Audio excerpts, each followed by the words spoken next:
नियारा ढंगरे जन्मदिवस पालिले युव समाजसेवी जन्मदिन आसिले आधुनिक समाज रे मनरे उंकी मारे नुआ पैंट सर्ट पिंधि बंधु और शुभेच्छुक गहन रे कैंडल जलाई केक काटिबा किंतु युव समाजसेवी कल्पतरु खुटिया क्षेत्र रे जन्मदिन पालन थिला पूरा नियारा।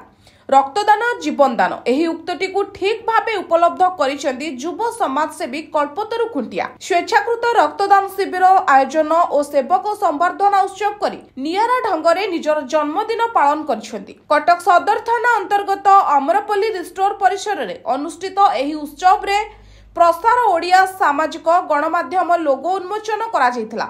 आध्यात्मिक स्तंभकार श्री सन्यासीजी सभापतित्व रे आयोजित यह कार्यक्रम रे उद्घाटक भावे बाबाजी अमृतानंद दास महाराज, मुख्य अतिथि भावे एडिशनल डीसीपी जितेंद्र दलाई, सौभाग्यलक्ष्मी पटनायक समेत Jayashree Mahapatra, human rights protection रो सदस्य डॉक्टर राजीव पटनायक, प्रार्थना चैनल डायरेक्टर संपत महापात्र समेत साहित्यिक अक्षय कुमार महांती और प्राच्य गवेषक हंसनाथ साहू प्रमुख जोगदे कल्पतरु खुटिया नियारा ढंगरे जन्मदिन पालन को प्रशंसा करने सहित सामाजिक गणमाध्यम प्रसार ओडिया चैनल लोकादृत होगा सह साधारण जनता स्वर होई घरे घरे पहुंचाइबा शुभकामना करथिले।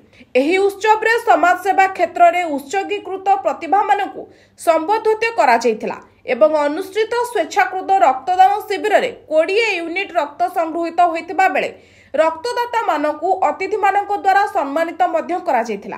एही समस्त कार्यक्रम को युव जागृत मंचर ट्रस्टी सदस्य माने परिचालना करथिबा बेले सरोज कुमार स्वाई धन्यवाद अर्पण करथिले। Bureau report NTV.